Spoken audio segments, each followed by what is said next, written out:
Today at Break Time, we have Melanie and Teresa from CONTAK Staffing Solutions. That's the whole name, right?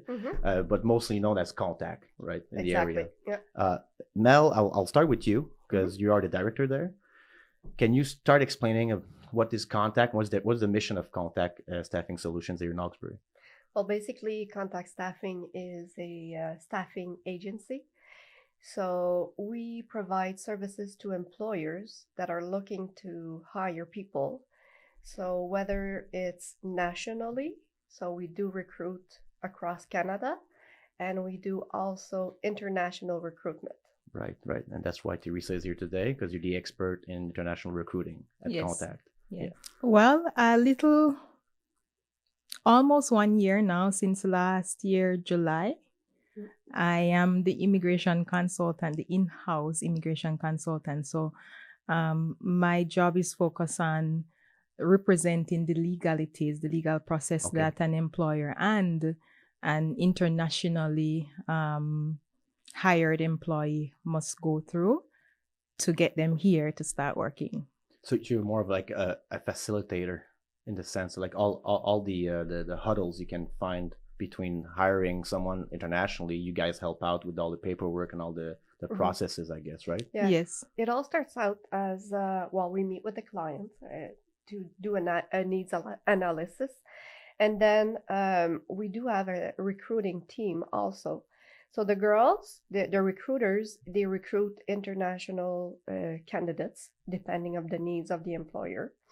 And then at the same time, Teresa comes in because she starts the process to do the labor market information assessment. Okay. So basically, Teresa can explain what the LMIA is, but that's really the first step with international recruitment. And what is that step? All right. I understood, like I heard it, but I need to understand it. All right. So the labor market impact assessment, aka LMIA, it is a program offered by the government of Canada to employers who are having problem finding staff in Canada. So that's the condition. It is what employers actually have to prove that, you know what, I need to hire some construction workers, for example, and I can't find them here in Canada. Okay. And based on the fact that I can't find them and I still have operations that need to go on, I need your permission, that is the government's permission, to hire staff from overseas. So that is where the impact assessment comes in, because it's pretty much proven to the government that you do need international foreign workers by making efforts to hire locally. Okay, I get it now. So it's more like a proof that we tried everything. We looked everywhere around that's possible. Now we need to go internationally. Mm-hmm. Yes. Right? Because, even if you were saying that nationally, even someone that leaves Vancouver to Hawkesbury, it's not a new country, I understand, but he's not in Vancouver anymore. His family's in Vancouver, like, you know what I mean? So that's as much of a big move. It is. Anyways, right? But so it's hard to convince people already in Canada, benefiting from whatever being Canadian is, that's in BC, to move to Eastern Ontario, compared to some of our other country that is looking to move out and to explore the world and find some. So it might be even easier sometimes, internationally than nationally, because you have to. Everybody gets uprooted when you move from another country. I get that, but it's part of the adventure of moving out of your country. If you move from BC to here, you're still watching CBC at night. Yeah, you still have the same. Only your family's 6-hour flight away, right? Yeah. So I think so. So you guys found out that was it before the pandemic or after the pandemic that you saw a much higher need for? It was way before. Since 2014, we're anticipating that there's going to be a lack of labor. It was already, there was some studies that were already done. So we knew it was coming, but it was hard. I mean, we got hit hard with the pandemic, because it accelerated everything. So it's a demographic problem. That's the root cause of the labor shortage. So it's pretty much that during the pandemic, what happened is that a lot of people that were going to retire in a few years, they decided, you know what? Right away. That's it. Of course. I don't want to deal with this. all the changes and everything. So I'm out. So there was a lot of people that took anticipated leave, and that's what created that big gap that needs to be filled. So yeah, it's a demographic problem. And you guys, it might be confidential, the way you recruit, obviously, because it's your business, but is it like more like towards headhunting, or do you have a place that people apply? Like how do you find people? You know, there's 8 billion people on the planet. How do you well, you guys, it all depends on the country. To start off, it all depends on the employer's need. Right. Okay. So we know that some countries, they produce more of, engineers or people with a particular skill. Exactly. Right. So we know because we did some research, of course, and then we recruit directly in the country. Okay. Yeah. Wow. Okay. So through social media. Oh my God, that's super interesting. That's amazing. But what? So that's one part. So that's one part that needs to be done. But the legal part, which is the important, well, both are important, but the legal part, we need to make sure that we meet all the requirements of the government. Or else there's a pipe dream, they'll never come. You know what I mean? Like, you have to make sure that legally they can come here and work and then the employer also. Right. The employer needs to have the okay from the government. Right. And then we need to process the work application, the work visa application. How long is that process? Depends. But like ballpark, is it like between 3 days and 6 years, or is there like a without any promises, guys? I just want to know what the reason to answer that one. 4 to 6 months. Okay. Lately, not lately, average 6 months, but we've seen improvement lately where it takes less than 6 months. Okay, depending. Considering the COVID impact and the delays, it has been rough in terms of waiting sometimes, but we have seen improvement since January. Okay, nice. There is some improvement. Last year we had some major delays because of the war in Ukraine. Right. So my understanding is that the government fast-tracked the Ukrainian people. Okay. Mm-hmm. That's pretty normal. Right. And 6 months prior to that, it was the the Afghan people that they prioritized also. So last year, we saw some major delays. There are some files that we had at CONTAK that took 8, 9, 10, 12 months. Okay. But that's not the regular. Right. Usually it's about 4 to 6 months. Exactly. But again, like, it's long, 12 months, it's long, 4 months, but it's a major move someone's life too. Yeah. Yes. So it's okay if it takes the time, like, if it takes a year, you're from, I don't know, Cameroon, let's say. Well, you have a year to plan your stuff and, say goodbye. It's a big move. So the wait times are not that bad. We're not talking like 2-3 years where the company could even change at that point, right? So the recruitment is still needed for 4 or 6 months, and 12 months is the longest one you guys got. So it's not that bad for internationally making someone move here. And, it's a big move. So I think it's not that bad, guys. It's pretty good. No, it's not bad, but those are like we could do better. We could do faster. But those are the delays with the government, but there's still, still some stuff that we need to do on our side also. And we'll get to that. So we need to recruit. We need to do all the paperwork. Right. We need to make sure that the biometrics is done, the medical is done. So there's a lot of verification and paperwork to be done. And when they arrive, they have to sleep somewhere. Yeah. Yes. And because we just got at the podcast, I don't know, people can go check on YouTube. We got someone building mini houses right now. It's a new thing, right? He has great money. I really like that guy. I should plug him well. We'll do it after the podcast. The business card's over there, but it's interesting because he's talking about like villages, doing like small houses. Because we need that as soon as possible because we want to bring people in, but there's no more housing. How are you guys coping with that right now? Well, we have a settlement service also that we offer employers.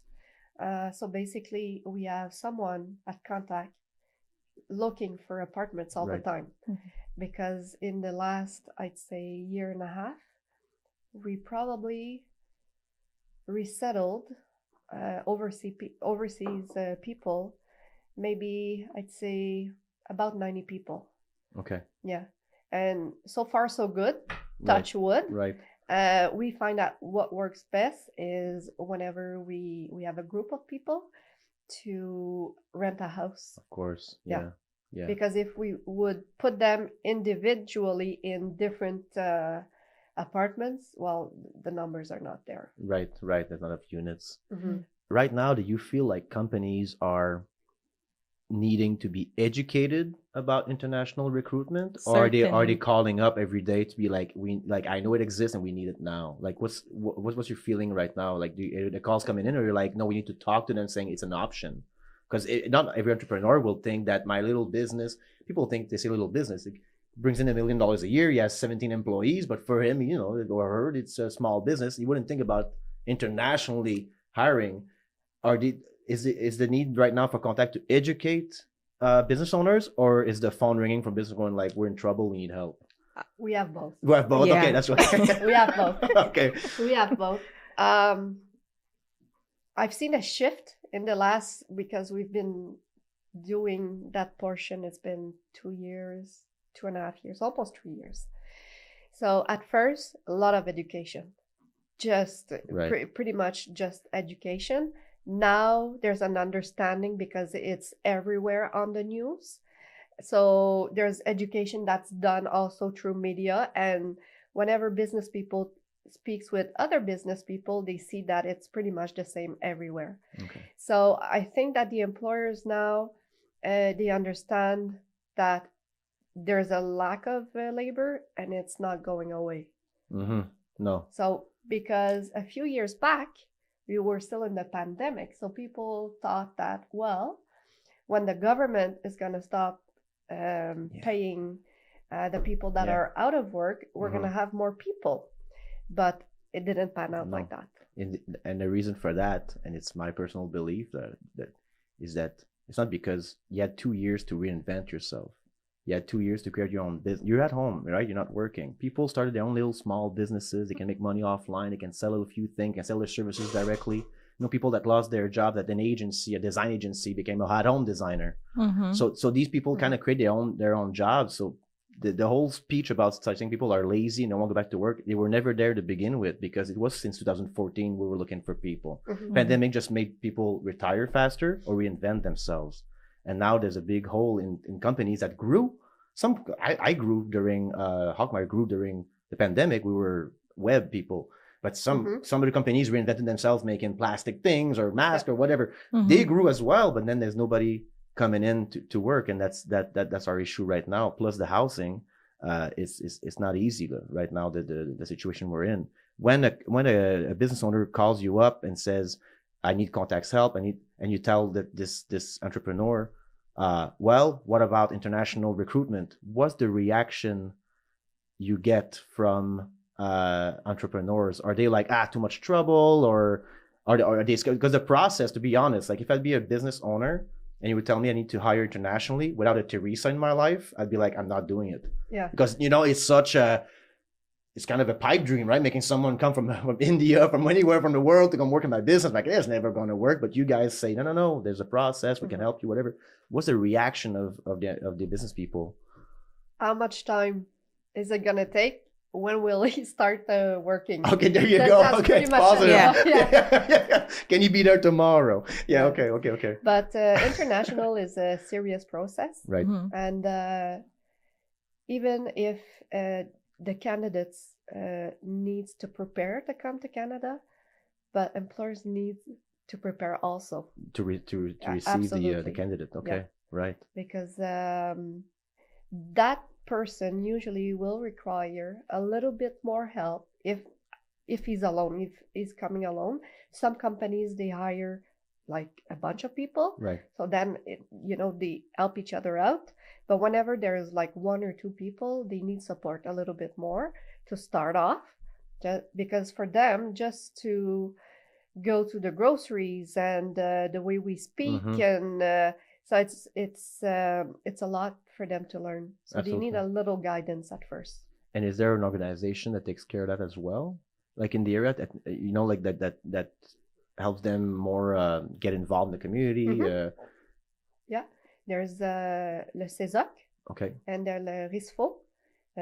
Those organizations are dedicated towards immigrants. Okay. And make their Canadian experience more fun when they come here and then get involved in the community and feel they their organize part. group outings and so yeah. Right, because work sometimes that's not enough for to be social, right? It's not enough. You go, you get back home, you're alone, which is the case for Canadians here. Actually, loneliness is a big problem in our society with the social media and whatnot. But I guess these organizations help out immigrants really get involved in the community and we do too at CONTAK. We have a Facebook group, CONTAK Connection. Okay, and cool. We nice. Give all sorts of information. Right. Yeah. And how do you see the future of recruitment in the area? Like, you know what I mean by that? Like do you what would be the good number of immigrants coming to the Eastern Ontario side of things? A good number. That's an interesting. No, but do you have stats of what the needs are in the area that aren't being met? The needs is high. There's a high demand. It's critical. In and around the community, so imagine that. Right. I think most forward-thinking employers, even employees maybe, they're looking at investment opportunities because not in Hawkesbury only, but Canada-wide, especially areas like Hawkesbury that is a more slow pace. You have to think about, what about transportation? There's no bus system here. What about accommodation? There's not a lot here. So I imagine that in the next couple of years, we'll see things going up, and it's to accommodate the new arrivals coming into Hawkesbury. And I think it will be mostly foreign workers who may eventually become permanent residents. So this will be their start in this community, and especially if employers want to retain them and keep them, then I think as community we will need to make them feel at home and want to stay, because getting them here is a problem. Keeping them here is going to take efforts because they leave.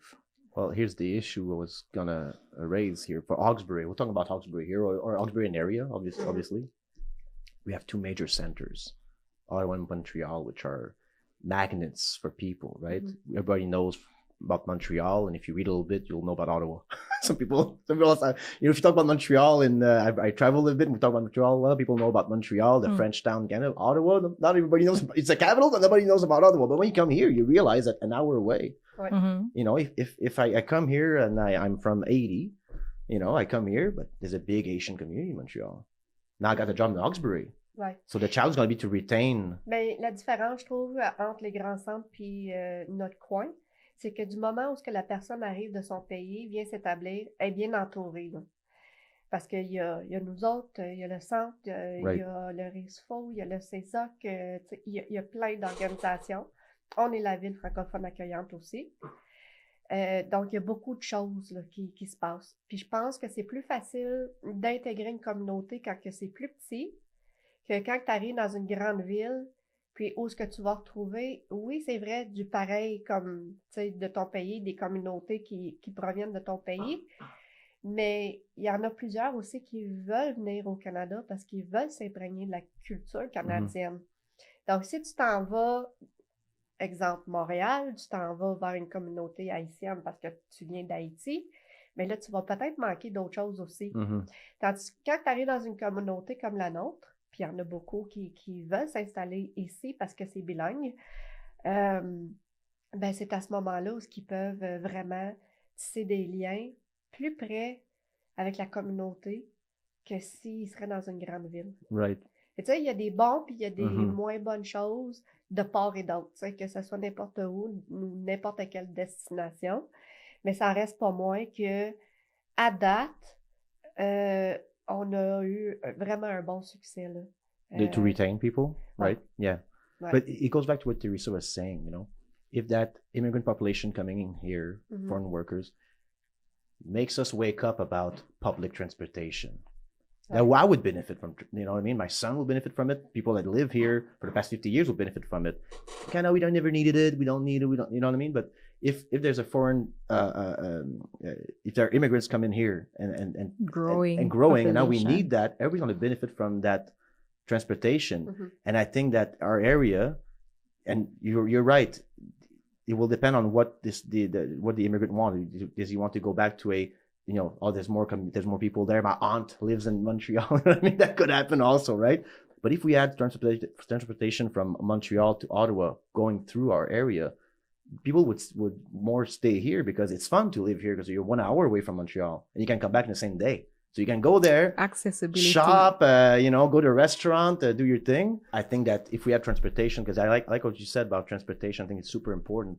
Because if we had public transportation that would come from Montreal to Ottawa, which is not a pipe dream here, we're just, you know, 200 kilometers away, that could change our area to attract more people here. Because now is a big benefit to live here. Because if you don't have a car, you're stuck in Osbury. You're stuck in our areas. If you don't have a car, there are some areas in Eastern Ontario where it's a food desert. They're closing up groceries. So if you live in Limoges without a car, what are you eating?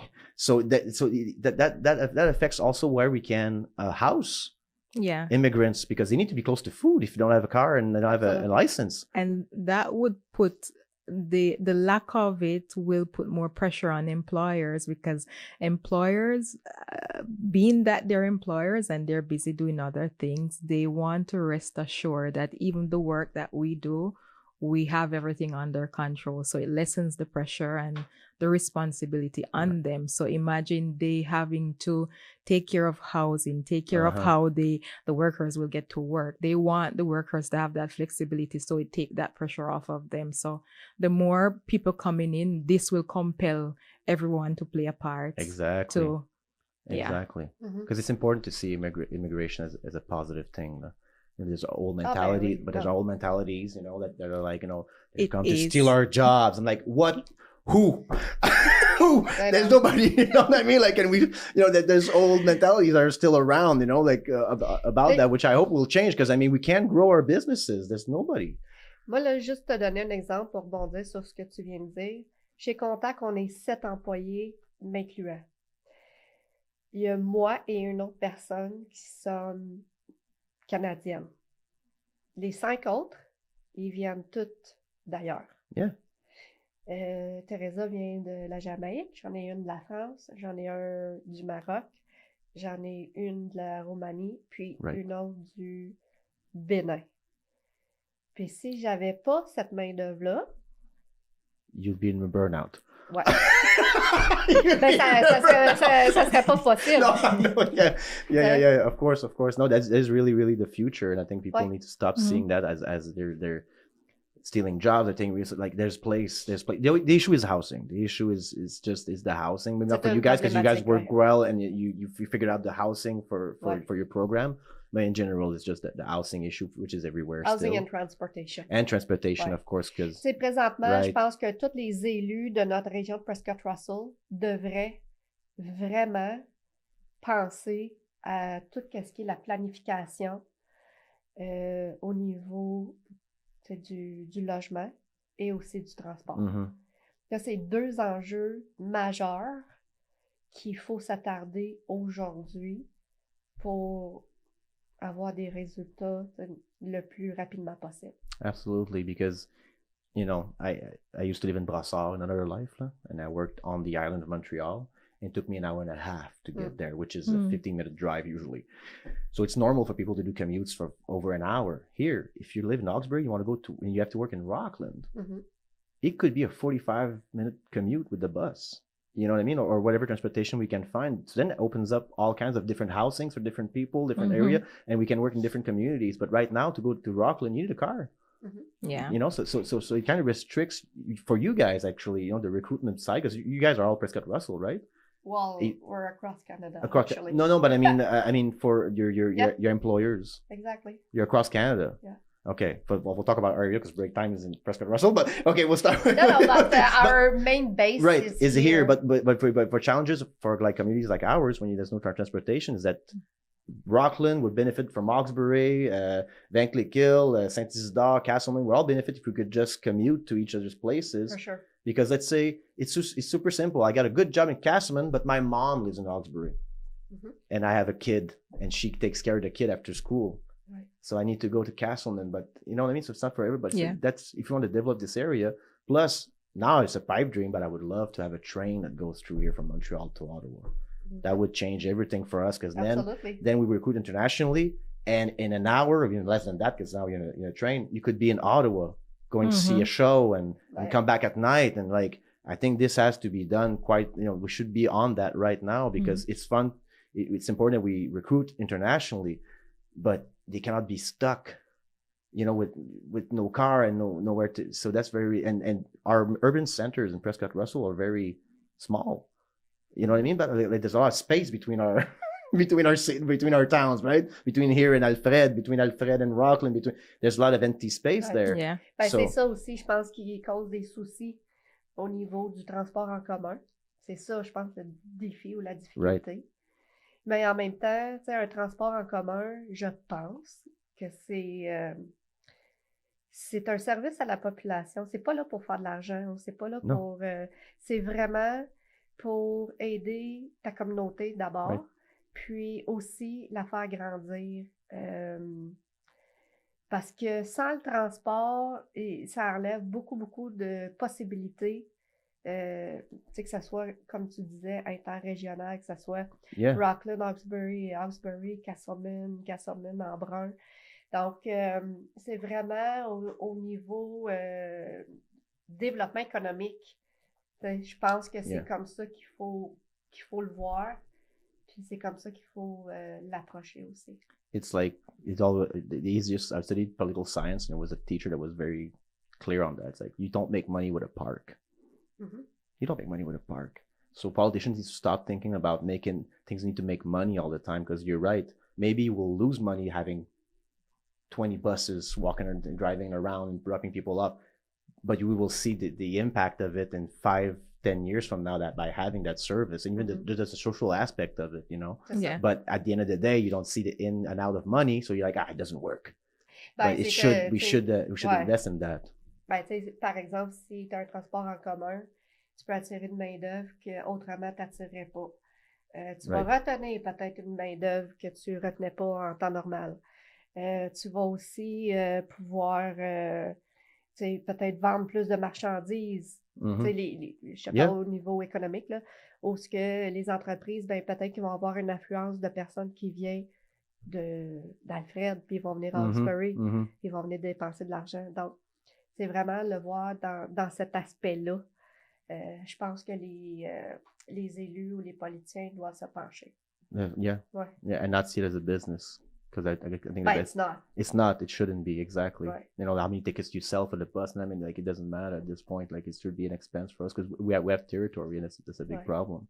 Et c'est sûr qu'au niveau de la régionalité, je comprends aussi que c'est quand même un grand défi.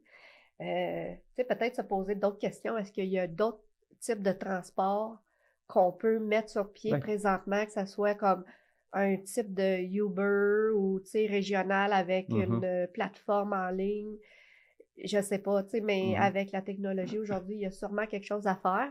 Peut-être jusqu'à temps que ton population base soit assez gros, que là, tu puisses avoir un vrai transport en commun comme qu'on voit dans les plus grands centres. And I really like what you just said, because, and I'll take the DoorDash, Uber Eats example of this, right? During the pandemic, people were like, that's it, we're ordering everything. I am still one of those guys. But you realize at one point that they charge $36 for a sandwich.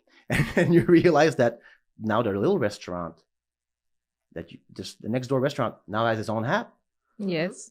It shifts, right? So now so having an Uber for the area is super feasible. It's just an app. The same thing. We can copy it. There's no copyright on that. We just don't call it Uber, but and then it could be fixed. So instead of buses, there could be our own services that could create jobs in the area as well. So that's very interesting. And people don't think about it that way, because they're afraid of what, what if there's an accident? What if thousands of people could now exchange between the municipalities? That should eclipse any little issues you might have with having an app for the area where people, I mean, how many people don't want to go back to work because they're 65 and their back hurts, but they could drive a car. You know what I mean? You know what I mean? Yeah. So there's a lot so yeah, they don't want to go back to work at the factory because their knees hurt or whatever. You know, but they could tomorrow drive through another brand, not Uber, but like another brand here that could travel between municipalities with fair rates and whatnot. So that would replace the buses. I would love that idea actually. Et ça pourrait être aussi, par exemple, moi je pars d'un certain point le matin, je m'en viens travailler à Hawkesbury, mais je peux m'inscrire comme, par exemple, chauffeur, parce que je passe par là. Fait qu'il y a-tu quelqu'un sur ma route que je peux prendre? Fait que ça s'inscrit aussi Ride share. Dans le, tu sais, au niveau de la planète, tu sais, de faire, au moins je suis pas toute seule dans mon auto. Tu sais, je peux avoir peut-être 1 ou 2 autres personnes, ce qui veut dire que mon empreinte est beaucoup moins sévère que si je serais seule. It could also fix the food access issues, right? The issue right now is, okay, I can order, like I have a place in Montreal. I could order my groceries in Montreal. The issue cost me $30 more to get delivered. That's the economic side that we cannot have in the area. So that's why it should be a state-owned or a public-owned Uber solution for the, you know, like maybe they could have their own cars. We could buy a float of cars, whatever. But I think that should be the future of the area instead of buses. I mean, I'm the ideas now because you just talked about it. But I think it would make a lot of sense, and it would create jobs for people that can't work full time or they need to work their own hours. And let's be honest here, you want to go out and have a few drinks. What's the options if I want to have a few drinks in Alfred? I need to call a cab from Alfred to, like, you know, there would be more options for me to go see my friends in Rockland, but I have a right to come back home. I think that'd be an amazing idea. Also, for newly people that have just arrived, you know, they can go see the other municipalities as well, and they can and they would have 8 municipalities to choose from to live. You know, you work in Hawkesbury, but you could go live in Alfred because you like that church, and you like that restaurant in Rockland. Now it's kind of hard for even them to explore. Our area, you know, to discover Rockland, discover Castleman, discover all these municipalities. Depending on where they're based, I mean, so that would be a good idea. Ben, c'est sûr qu'au début, ils sont plus restreints. Yeah. T'sais, nous, on en voit là, qu'après 1 an, 1 an et demi, ben là, tu sais, ils commencent à s'acheter des voitures, ils ont passé leur permis de conduire au Canada. Yeah. At one point, you get your car. Ça, c'est sûr. Yeah. Là. Mais au début, c'est plus difficile. Absolutely. Ouais. And to finish, I'll let you decide. We can have your own words, but like, what will be the message to the community, but also the business community about international staffing, international recruitment? What would you like to say about to entrepreneurs listening right now that I am for sure have recruiting problems? I have a feeling, 90% of us, about the people that have a business right now, looking at this, going more like 95. Okay, there you go. What will be your message to them? Just give us a call. We'll explain in details all the process. We will accompany you all the way up until the person arrives. We do really a turnkey service. Any questions are good questions. And give us a call now, because most of the time, well, not most, but a lot of the time, when employers calls us, is that they're stuck. Yeah, it's I needed it yesterday. Yeah, and we're not miracle workers. It's just not feasible with the government and all the regulations that we need to meet. So just prepare in advance. Give us a call. We'll go sit with you at your business. Not a problem, and we'll go through everything. And all the employers are very happy that they went international, that they're really happy that they did, because they see now that they do have some people to work, loyal, friendly, hard worker, dedicated workers that are there for them for a minimum of 2 years. That's nice. Yeah. So that'll be your message. Yeah. And Teresa, what will be your message for people that would like to move here? Okay. Why not, right? move to Canada at large or move to Hawkesbury? In the area of In the Prescott-Russell, area. let's say. There are many opportunities to grow. What I like about Hawkesbury area is that it's developing. And when you come here as a new person, you grow with whatever development is going on. And that is why I think the issue with accommodation and transportation needs to be addressed, because yes, it will open doors. It will cause someone to come here as a worker, but who has a wife or a husband, and then it opens an opportunity for their family to get jobs or things like that. It will break barriers because you have people coming from all over, right? And they want to come and feel comfortable about the idea of integrating, because most times, even with the lengthy process, most persons coming from overseas, they're pretty anxious to get here. And when they have to wait long for an answer, they're telling us, we're anxious, is everything okay, can you give us an update? And it's a start. It's completely new, but they are willing, they're open. And the greatest thing is when they're here and you see them blooming, they're integrated in their jobs. Right. They want to do more. They want to feel more. They want to just be a part. Right. And I think as the community now, we it's the effort being put out by employers and other members of the community to make them feel welcome and grow. They want to be growing, progressing. And I think I'll wrap it up with doing a full circle that Melanie said before about the big centers, right? Yeah, you could be going back to your communities, but when you're here, and I'll go back to what Teresa's saying, you're a big fish when you're here because it's a small town. So you have dreams, you have ideas, you want to do things. I think it is the place, like you said, to actually grow and make an impact in the community at that point, compared to being a small fish in a bigger town, right? Yes. Exactly. There's a lot more opportunities, I believe, as Teresa said, where the area is developing. Whenever you're in a developing area, there's opportunities. Absolutely. Yeah. Not just employment opportunities, but also community involvement opportunities as well, right? Because there's a shortage in boards about all kinds of organizations. There's a shortage of people. A lot of social institutions that can be helped with more people. Exactly, and the more immigrants we'll have, the more immigrant representation we'll need on those boards. To really reflect the new community that we're building right now. Melanie, Teresa, thank you so much for spending time at Break Time. Merci. And best of luck with your programs and the 95% of people that need the workers right now. You guys need to go back to work, I guess, right? We do. All right. Thank you so much. I appreciate it. Thank you for having us.